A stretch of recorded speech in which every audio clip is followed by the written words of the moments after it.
Hi everyone. I hope you are all having a blessed Sabbath. Apologies that I'm posting this video a bit late, but I was watching a couple of sermons and I also watched a video. I think you're probably going to see it on YouTube, The Return of Christ, a 2026 movie. It's not necessarily a movie, but more stating the facts. And I was just going through an exercise of, making a list of all the current events that are leading up to the second coming of our Christ, right? And it's interesting to see. In my last video, I talked about the current events.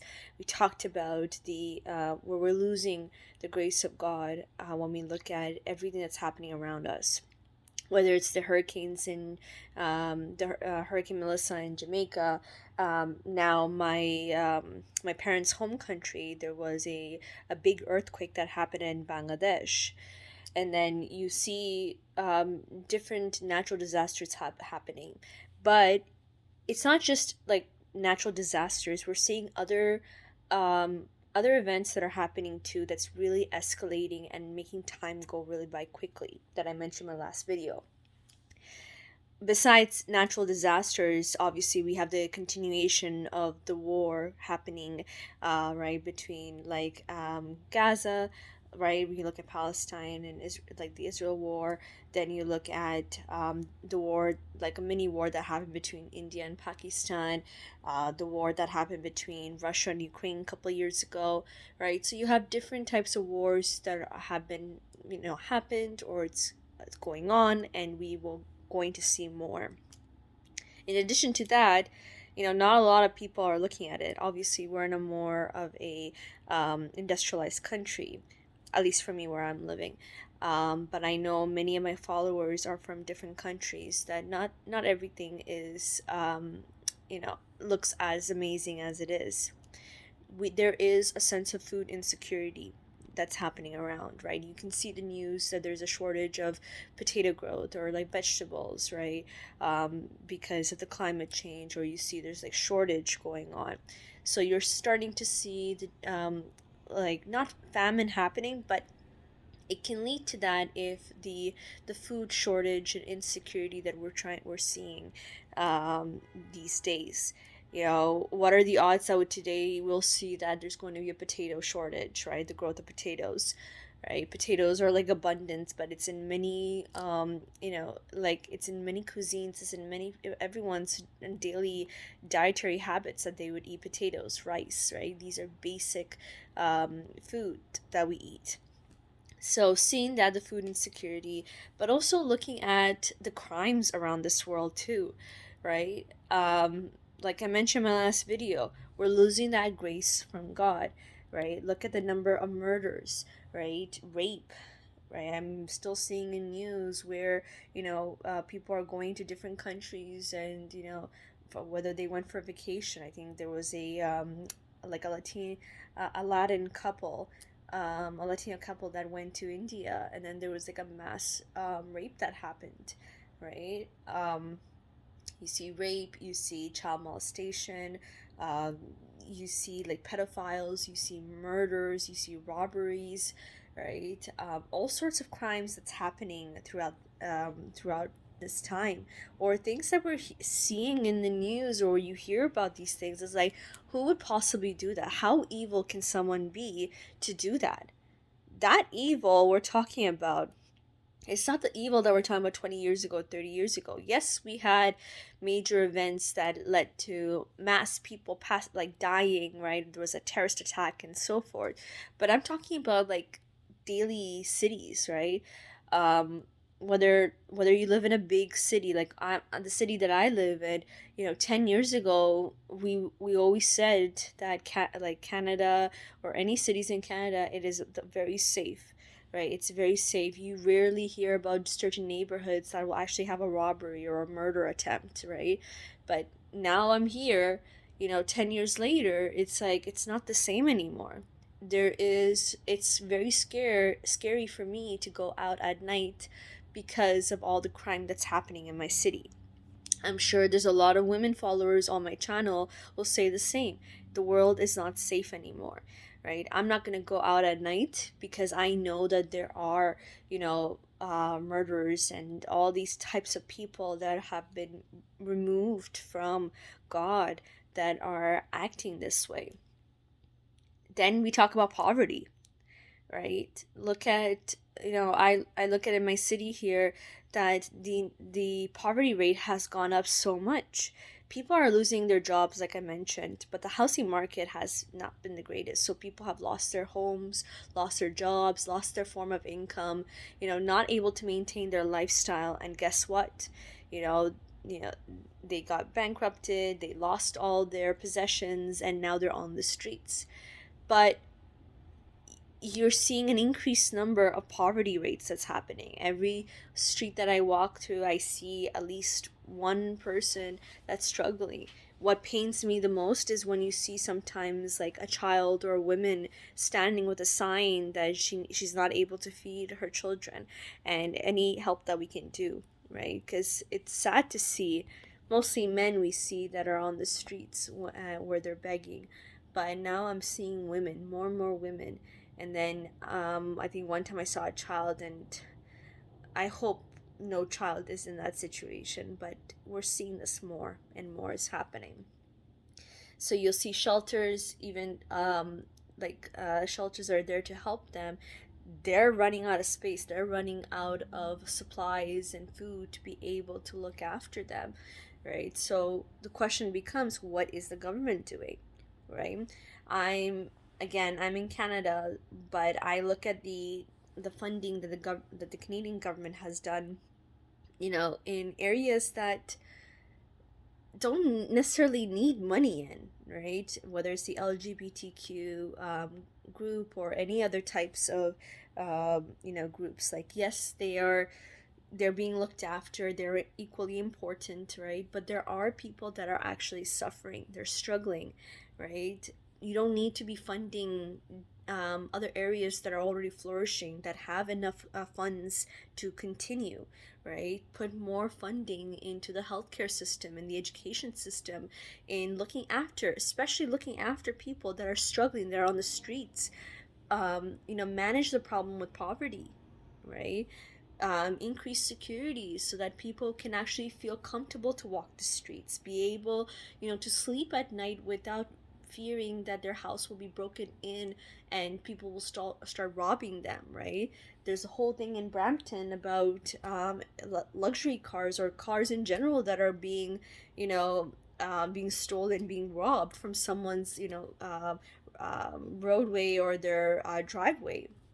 So you see all these things, and it's like, yeah, when I heard about this that happened in Brampton with the cars, one of the police officers said that, if you see someone is taking your car, just let them. Just let them, right? Don't fight them. Just, give them the keys. Literally, he didn't say it that way, but it's almost like, hey, you want to steal my car? Take my keys. Go forward. Go ahead. That's instigating to do more evil. That's more like, hey, you're gonna steal this car? Take it, right? I fully promote you for that. I fully support you in this, right? That is the police officer saying that. The man is in law enforcement. How could you say that? You should be looking after the best interest for people. How do you feel that this is morally and ethically correct? The morals and ethics in this world right now is diminishing, right? You're seeing how people are reacting, you're seeing how people are not willing to help, rather than they take out their phones and start like recording when someone is deeply suffering, really needs help from people. The number of bystanders you see when, women is getting, like a woman getting attacked, or like whether it's like, or someone in the subway station, right? How many attacks do you see someone like about to get hurt, right? But everyone is just bystanding, everyone's just recording. Jump in to help. If we all help, this person would not even be in that situation, right? So it's things like that that you start to see that what is going on this world, right? And I'm hoping that it's more of a wake-up call for many of us, and as the ones that are more, that are faithful, that know the truth. We know that obviously the time is coming. I listed off so many different things that's happening, right? From natural disasters to, we talk about fire and smoke. Look at what happened, the Palisades fire in California, right? So, all the different conflicts, the soldiers at the border, right, checking their neighborhoods. Guess what? We saw that in where we had illegal immigrants living in the states, like many different states where they were looking for illegal immigrants, especially from Mexico, right? So there's a lot of uncertainty that you're seeing in this world altogether. Then you see the big one that is quietly coming in, and that is the Antichrist, right? So we know that the Antichrist is, you can say, like papal Rome, if you look at it from the biblical context, right? Which is actually the Catholic Church that's emerging back after receiving the deadly wound in 1798, right? You're starting to see it creep up more as things erode, whether it's from economic, political, right, standpoint. You're starting to see that the Catholic Church making its rounds that, hey, we can improve the climate change if, let's say, the whole city shuts down and does a reset on Sunday to rest, right? Maybe the workforce, maybe we can reduce the number of people working on this day to maximize our budget by letting everyone rest on Sunday, right? So you're starting to see it's quietly seeping in, right? And it's only going to seep in and be successful when you have the civil governments, right? The governments in charge starting to support the Antichrist, support the papal church with their basically with their agenda, right? Because when they see what they have for their agenda, it's like, that's not so bad. They'll look at it, it's like, that's not so bad. But they have a point. If we did this, then XYZ, it's going to help in my favor as the government, right?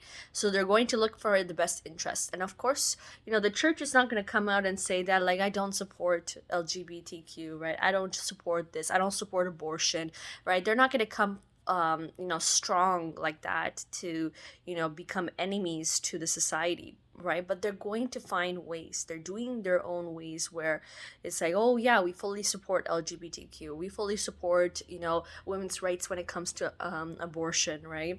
All those things, right? Because they want to win people's hearts, right? And people are only looking from a surface level. Try to dig deeper and see for yourself. It's like, why are they pushing so much? Why do they care so much about climate change, right? Like, they're just a church. Look deeper into it. I know that they're saying that it's for the best interest, right?